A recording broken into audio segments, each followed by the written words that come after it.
Hi, my name's Jolene Whitman. On my 33rd birthday, my parents handed me a silver envelope, wrapped like a gift, tied with a bow. Inside was an eviction notice. No warning, no apology, just silence. And a signature. They smiled while they erased me, right in my own home. Since then, I've discovered forged documents, secret meetings, and a cousin who turned my childhood room into a showroom for investors. But the part that still haunts me? They didn't ask me to leave. They planned it so I'd never belong in the first place. Why would a family do this and still call it love? The morning sun filtered through the linen curtains of my kitchen, catching on the copper handles I had polished myself just the day before. It was my 33rd birthday, but there wasn't a balloon in sight, only the soft clink of plates, the hum of the old ceiling fan, and the low murmurs of relatives filling the house I'd spent 6 years bringing back from the brink. The house on Willow Street wasn't just an address. It was the one thing I had managed to rebuild with my bare hands after everything else in my life had quietly crumbled. Every floorboard told a story. Every windowpane reflected years of sacrifices I never mentioned out loud. I thought today might be simple.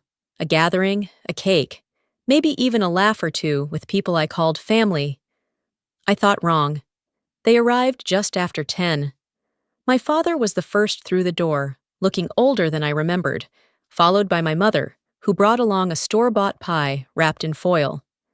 My brother Daniel came with his wife, quiet as always. And then there was Callista, my cousin, who showed up in a silk blouse, heels too sharp for wood floors, and a voice sugar-coated with pleasantries.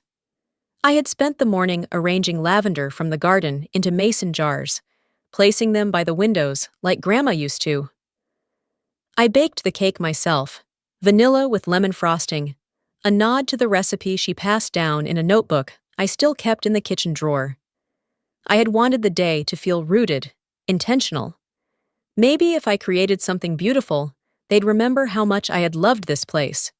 "Jolene, open your gift," my mother said, her voice a little too high, her hands too still. She passed me a silver envelope tied with a neat red bow. For a second, I thought maybe it was a card with something sentimental. Maybe a framed photo of Grandma and me from the summer we painted the porch swing. But the moment I slid my thumb beneath the fold and pulled out the papers, I knew this wasn't anything like that. The room quieted. I felt the heat rise in my chest before I even finished reading the header. Notice of eviction. Effective in 45 days. I didn't say anything. Couldn't. My mouth went dry. The scent of lemon frosting turned sour in my nose. The signature on the document was my father's. Below it, in delicate cursive, was my mother's. I looked up. No one met my eyes. "It's not what you think," Daniel offered, stepping back slightly. Callista just smiled. Tight, knowing, like a woman watching her plan fall into place. "You're all serious?" My voice cracked somewhere between confusion and disbelief. "You're giving me this today, of all days? We thought you'd take it better if it came from us directly," my mother said, her eyes darting to the side. "It's time, Jolene. The house is worth something now. It makes sense." "To who?" I asked. "You mean it's worth more without me in it?" Callista stepped forward. "Let's not make this messy. It's a property decision, not personal." "Not personal?" I laughed, or tried to. "You stood in my kitchen, drank my coffee, and handed me an eviction notice like it was a party favor. Then I noticed it. The photo wall near the hallway, once filled with decades of memories, holidays, graduations, wedding days. My pictures were gone. In their place were staged portraits of the family, edited, pristine, as if I'd never been part of any of it. A silence sat heavy over everything. Even the ceiling fan seemed to slow. "I renovated every inch of this house," I said quietly. "With my money, my time, my life." Callista crossed her arms. "Yes, but you never added your name to the deed. Technically, it still belongs to your parents." I turned to my father. He didn't look at me, just stared at the floor like he was waiting for someone to turn off the lights. You all planned this, I said. You've been planning this. We didn't know how to tell you, my mother whispered.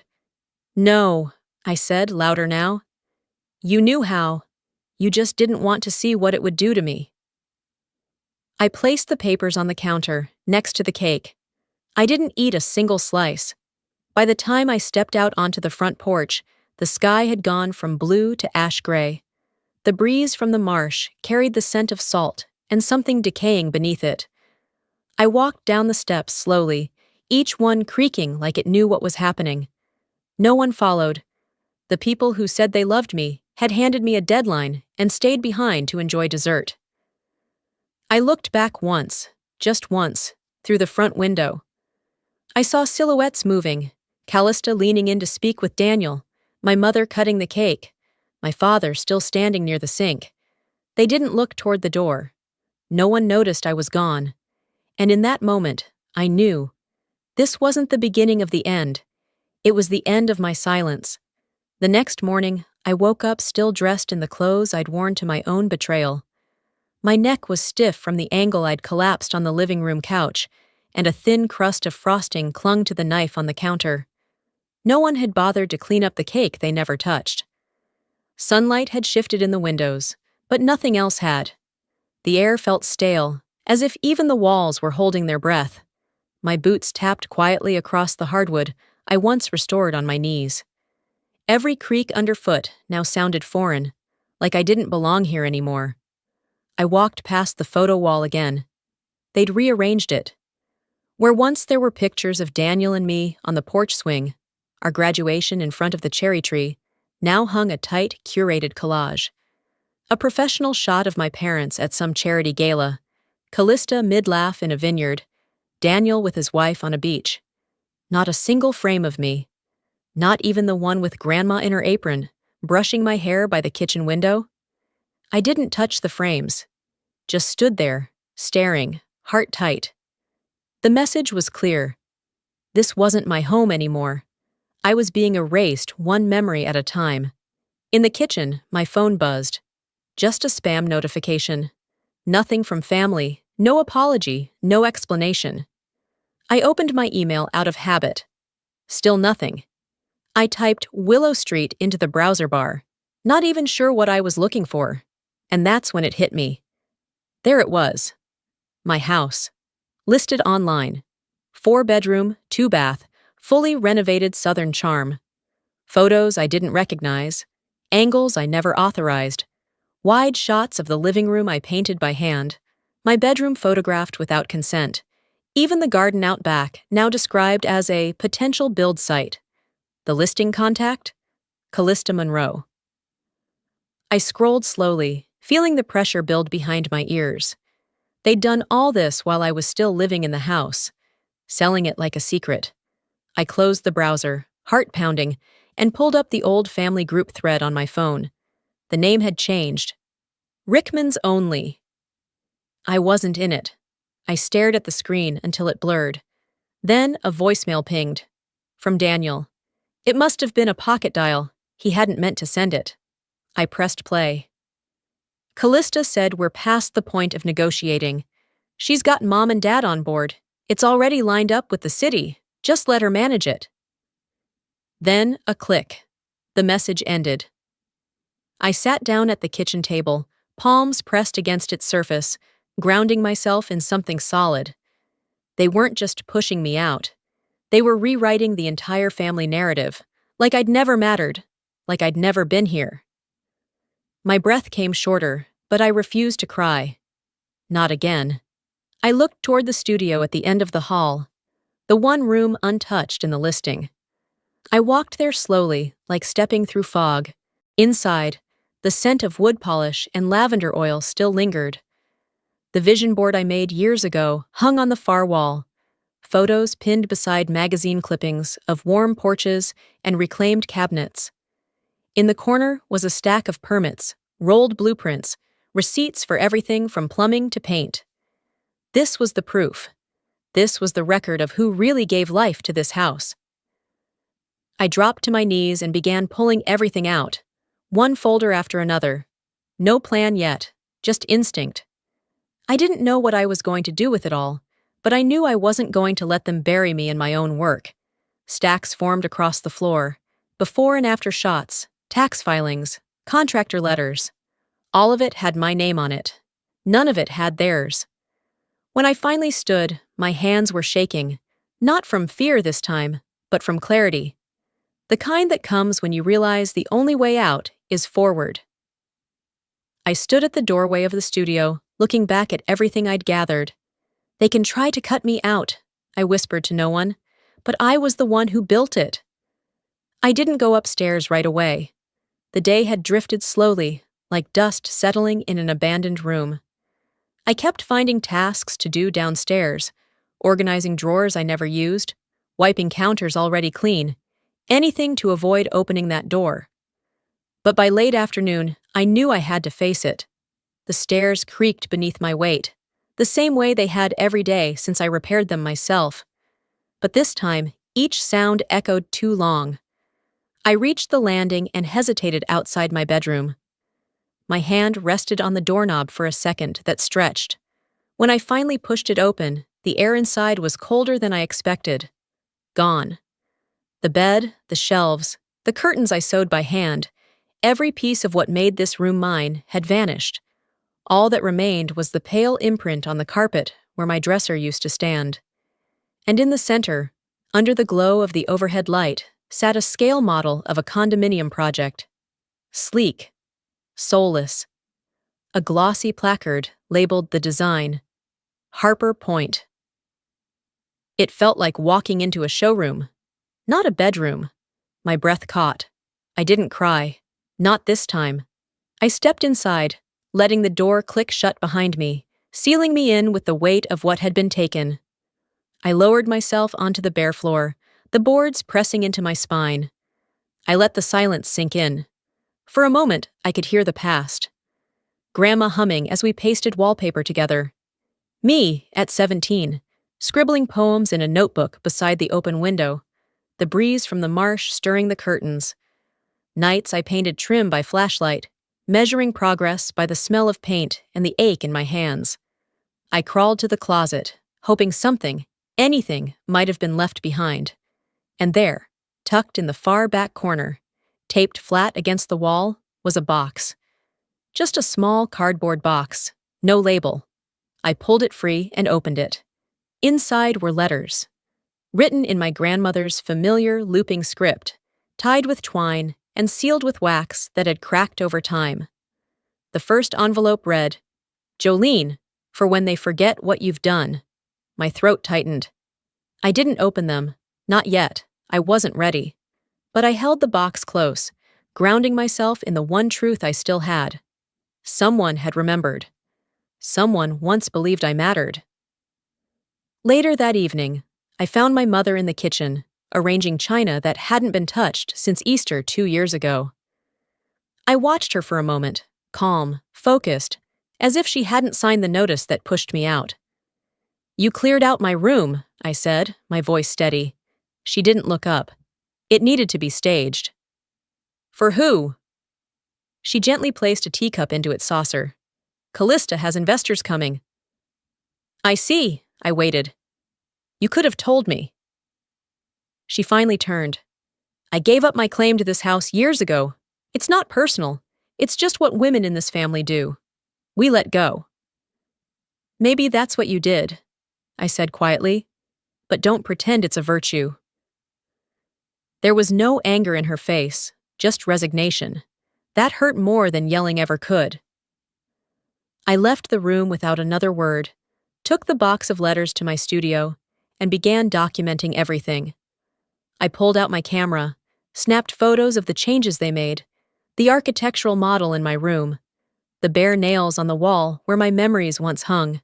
I opened my filing cabinet and pulled out permits, receipts, sketches, years of proof that I had poured everything I had into this place. I started organizing it all into a binder. No idea where it would lead, but it felt like reclaiming something.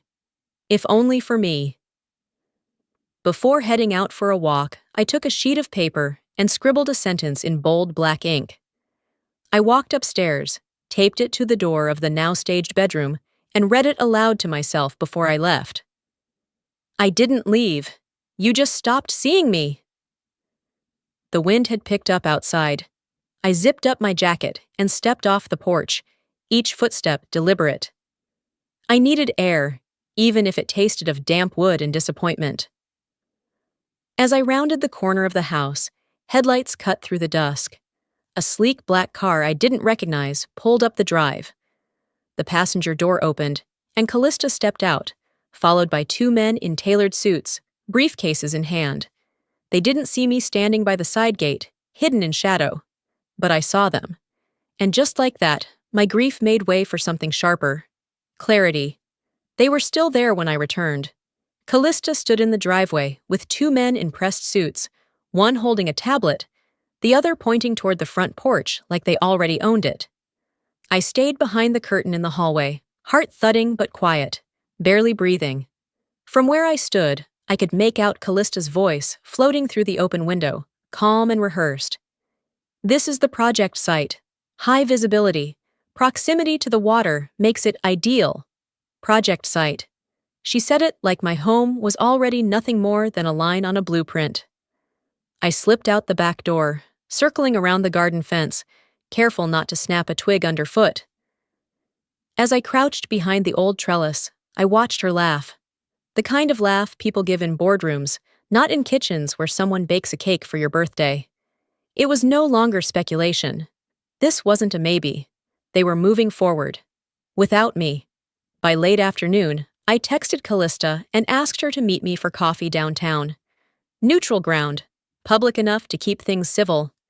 She arrived 10 minutes late and 10 degrees too polished for Charleston humidity. Silk blouse, pale lipstick, no sign of the girl who used to sneak popsicles with me on Grandma's back steps. She sat like a woman used to being listened to, not questioned.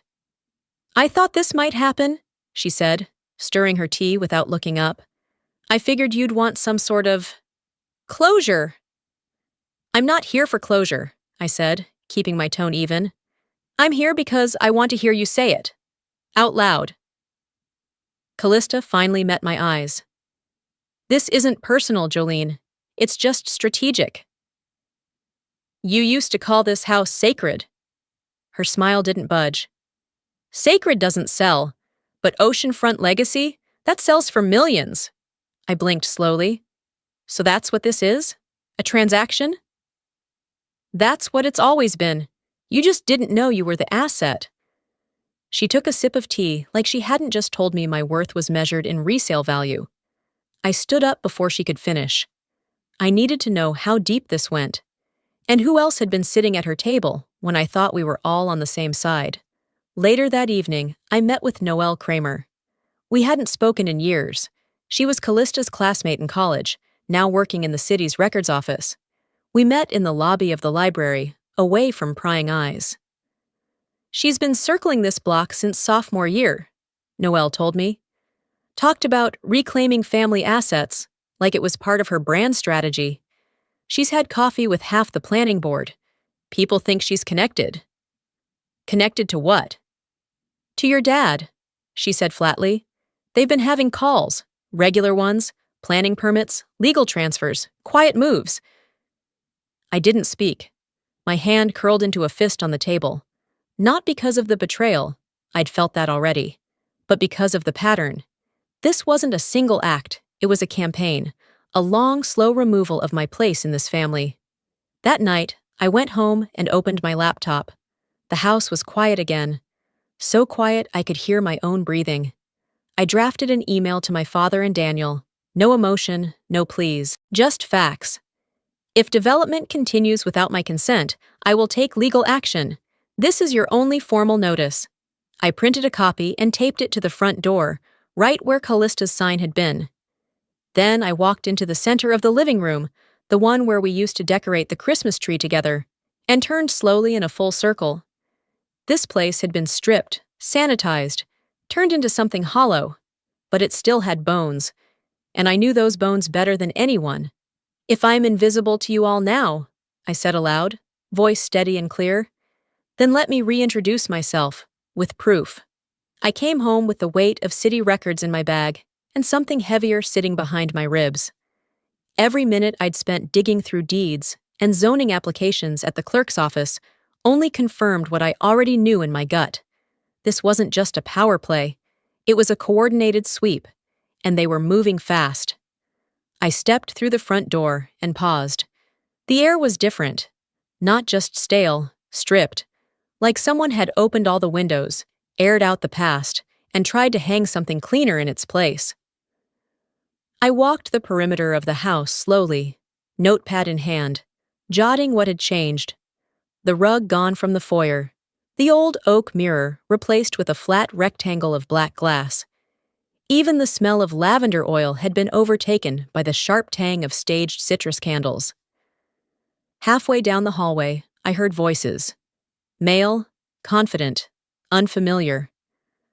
I turned toward the back of the house and froze. Callista was in the dining room, gesturing broadly, her voice lilting in that PR cadence she used when she wanted to be impressive. Two men stood beside her in slim-fitting blazers, nodding, one tapping notes into a phone. "And this space is perfect for an open-concept reception lounge," she said. "We've already begun preliminary talks about permits." She didn't know I was there, and she certainly hadn't asked. I stood long enough for her to see me, long enough for her expression to slip, just for a second. Then I turned and walked out. I didn't speak to her that day. Instead, I sent a group text to my parents and Daniel that night, asking for 10 minutes of their time. Just 10. They arrived after dinner, reluctantly, as if responding to a summons rather than a daughter. We sat at the old kitchen table, which had been refinished, of course, without me. I slid a binder across the table. Receipts, permits, design plans, every dollar, every hour I put into this house over 6 years. No one touched it. I kept going. Callista's using the property for investor tours. Without my consent, the listing is live, under her name, and I've found at least 3 instances where documents list future development plans that contradict zoning laws. My father stared at the sugar jar. My mother, her voice barely audible, said, "You're making this harder than it has to be." "No," I said. "You did that when you gave away something I built." Then my father, finally speaking, muttered, "This is family business, Jolene. You wouldn't understand. It's not something for you to get involved in." I sat back, let the silence hang. Then I leaned in. "Then I guess it's time I acted like one of the grown-ups." They didn't stay long after that. When they left, I walked to the hall closet, pulled out the leftover can of white porch paint and a wide brush. I opened the front door. The night was quiet. My hands were steady, and across the inside of the threshold, I painted my name. Jolene Whitman, thick, bold, centered. By the time Callista returned that evening, the paint had dried. She stepped into the foyer, paused, and looked down. "What the hell is this?" she said. "My name," I answered. "In my house." She let out a soft, practiced laugh. "You really think that matters?" "It does now. You're escalating. This isn't going to look good for you." "If you cross that name again," I said, stepping forward, "I will take you down, publicly and legally." She opened her mouth, then shut it. The silence between us cracked like a rope stretched too far. I didn't wait for her to leave. Instead, I drove across town the next morning and met Ramsey at her office. She greeted me with a mug of black coffee and a look that meant business. "Tell me everything," she said, flipping open her laptop. By the end of the hour, we had the outline for a cease and desist drafted. Ramsey read it aloud, then added, "If she wants war in heels, let's show her a courtroom in flats." I smiled. But it wasn't victory, it was permission. Because I thought I had seen the worst, until they proved how low they were willing to go. By noon the next day, I'd driven across town to pick up a fresh ream of legal paper and a new external drive. I wasn't going to risk any of my documentation being lost, and every receipt, permit, and photo now had a backup. I was starting to feel a rhythm. Still angry, yes, but methodical. Focused. Until I came home. The front door was ajar. I paused on the porch, breath held, the plastic bag handles digging into my palm. I hadn't left it like that. No wind could have moved the deadbolt. I pushed it open slowly. Gone. The paint. The name I'd written across the threshold, my name, was scrubbed away. Not faded, not chipped, scrubbed. Deliberate. I stepped inside. The framed blueprints I'd left out on the dining table were missing. So were the binders. On the inside of the door, right where my name had been, was a taped printout. Bold letters in red. Pending possession. Harper Development. My stomach turned cold. I didn't shout, didn't call anyone. I walked to the kitchen, opened the drawer where I kept my tools, and checked what was left. Nothing seemed stolen, just rearranged, dismantled, as if my presence had been vacuumed from the house piece by piece. Upstairs felt the same, sanitized, erased. I climbed to the attic. It was the only place no one touched, not yet. The insulation still leaked. The floorboards still creaked under my weight. In the far corner, covered with an old quilt and wedged behind a rusted fan, sat a storage box I didn't remember placing there. It had dust so thick it looked like a second lid. I pulled it toward me, my fingers leaving clean streaks behind. When I opened it, the first thing I saw was an envelope, sealed with a dried wax stamp, and my grandmother's handwriting across the front. For Jolene, only when they try to erase you. Inside was a letter. She had written it during the last winter she spent in this house. Her words were steady, though her hands must have been shaking. You're the one who stayed when everyone else turned investment into legacy. They will call it business. They will call it tradition. But you know the difference between memory and marketing. This house is more than a place. It is our marrow. Fight clean. Fight strong. I sat on the floor and read it 3 times. Then I cried for the first time that week. Not out of pain, but recognition.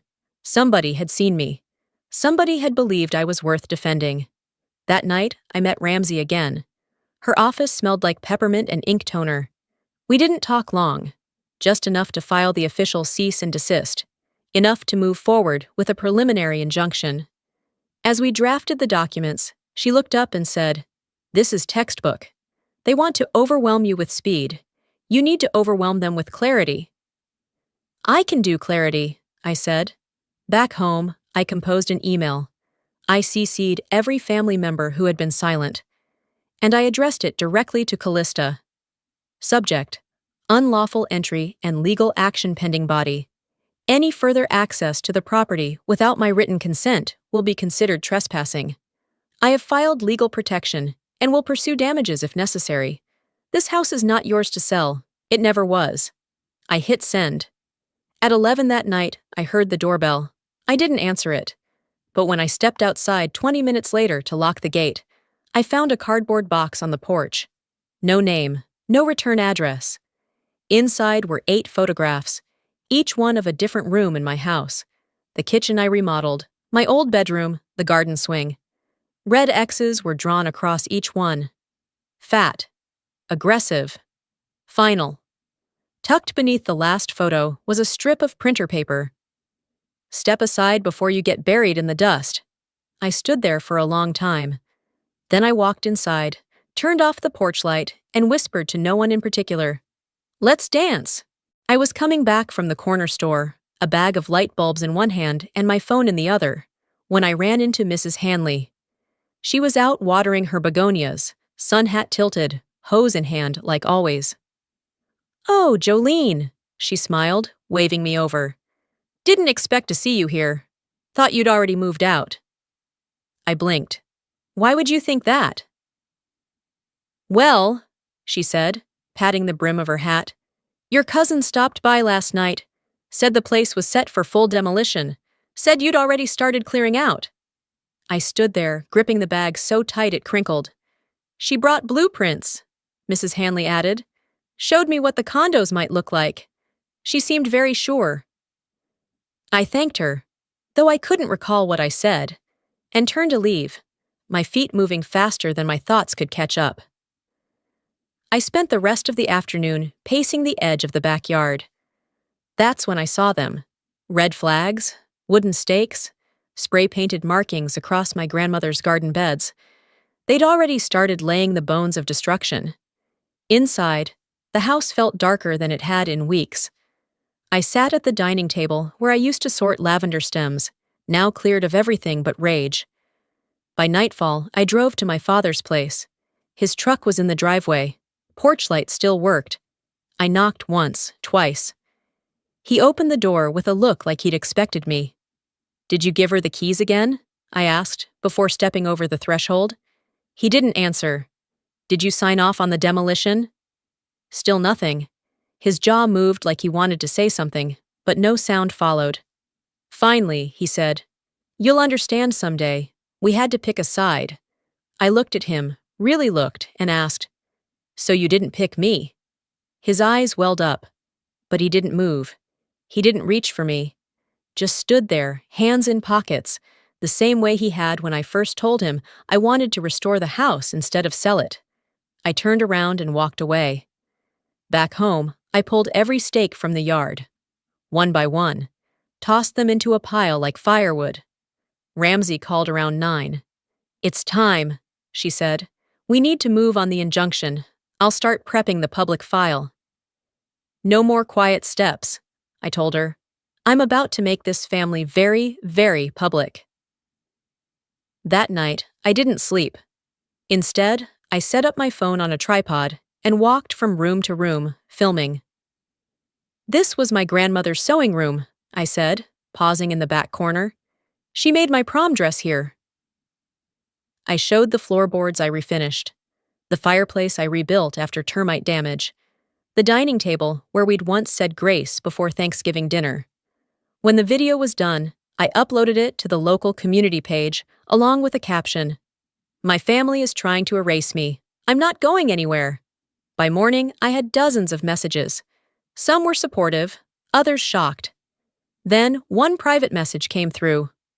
"No name, no picture.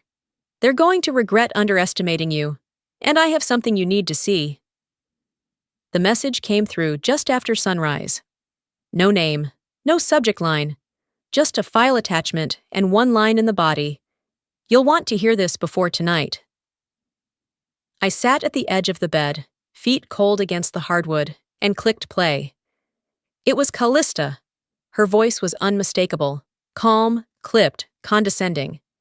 "Once the party's over, no one will stop us. Not Jolene, not the city.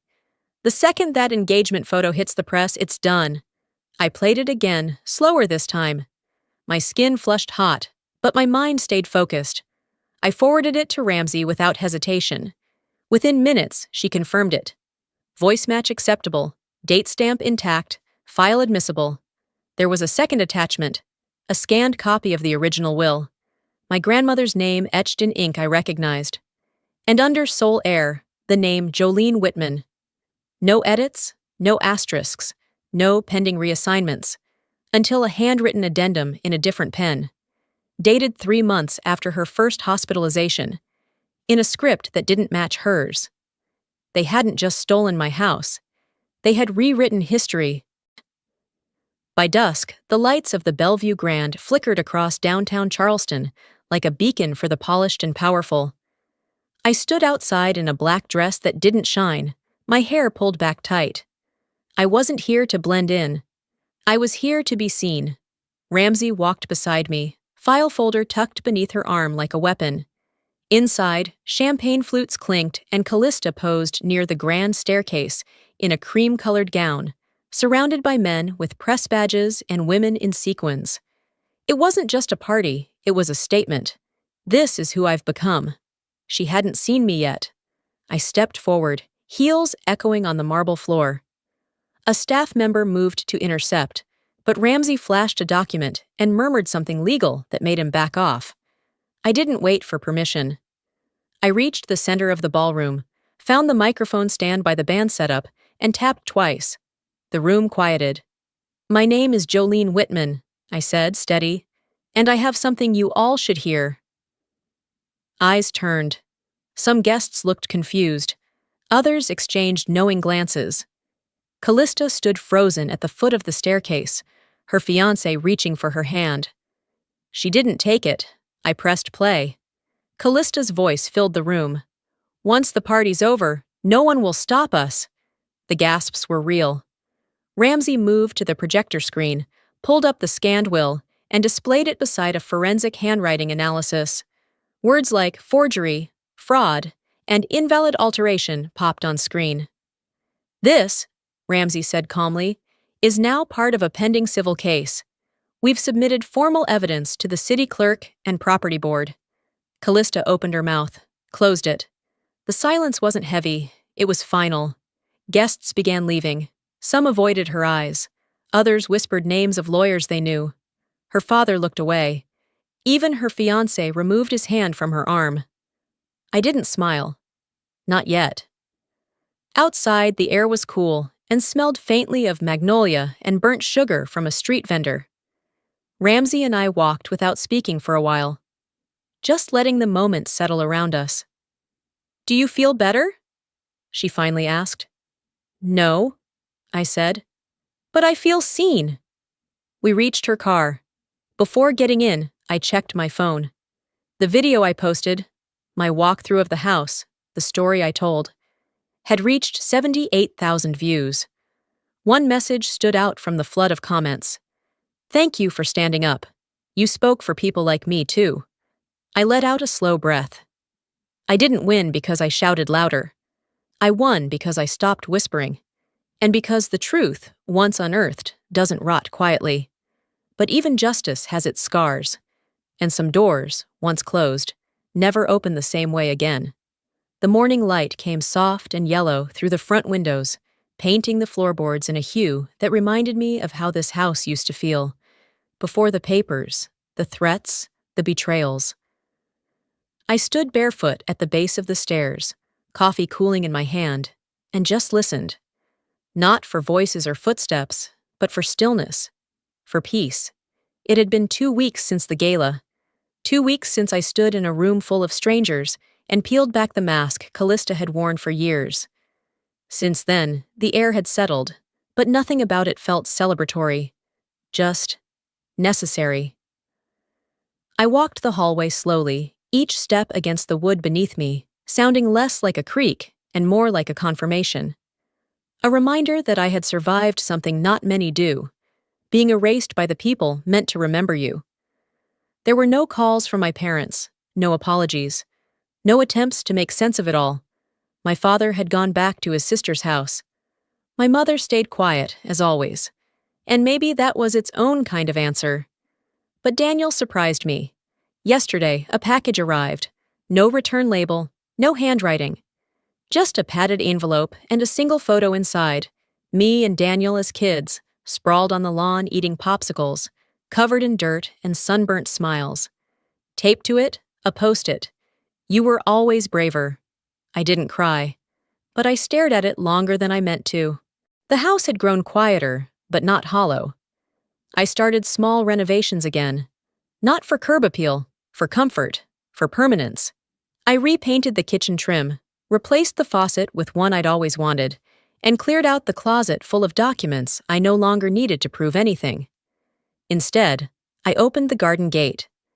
The neighborhood kids helped me repaint the backyard fence in mismatched shades of green and blue, laughing as they left their handprints between the planks. I planted lavender along the back wall, just like Grandma used to. The scent clung to the evening air, like memory stitched into cotton. Neighbors who once looked away now waved. Some even stopped to chat. They asked about the video, about the trial, about healing. Ramsey and Noelle came by on Sundays, sometimes with iced tea, sometimes just to sit on the porch and listen to the wind roll off the river. We didn't talk about the case much anymore. There was nothing left to say that hadn't already been written or sworn under oath. One afternoon, while sorting recipes in the kitchen drawer, I opened my inbox and found a message from someone I didn't know. "You saved your house. I lost mine. But hearing you made me feel seen." I read it twice, then printed it out. It's taped to the fridge now, next to the last photo of Grandma and me, the one where she's standing in the doorway with flour on her cheeks and pride in her eyes. I don't know if what I feel now is forgiveness. It's quieter than that. Not relief exactly, not vengeance. Just a steadiness, a peace that I earned. Sometimes healing isn't loud. Sometimes it's repainting a wall with the radio on low, or hearing laughter in a place once filled with silence. Sometimes it's being able to sit at the window, cup of tea in hand, and not feel like you have to prove you're allowed to be there. I sit here often now. It's where this all started. Me, this house, the war I didn't ask for but fought anyway. Not every fight ends with reunion. Some just end. And that's enough. Because sometimes you don't get closure from others. You give it to yourself. They tried to bury me, in silence, in paperwork, in polite smiles, and forged signatures. But what they didn't understand was this. You can't erase someone who remembers who they are. If you've followed my story to the end, maybe you've seen yourself in some part of it. Maybe you've been overlooked in your own family. Maybe you've been told to just let it go, when something you built was taken from you without thanks or recognition.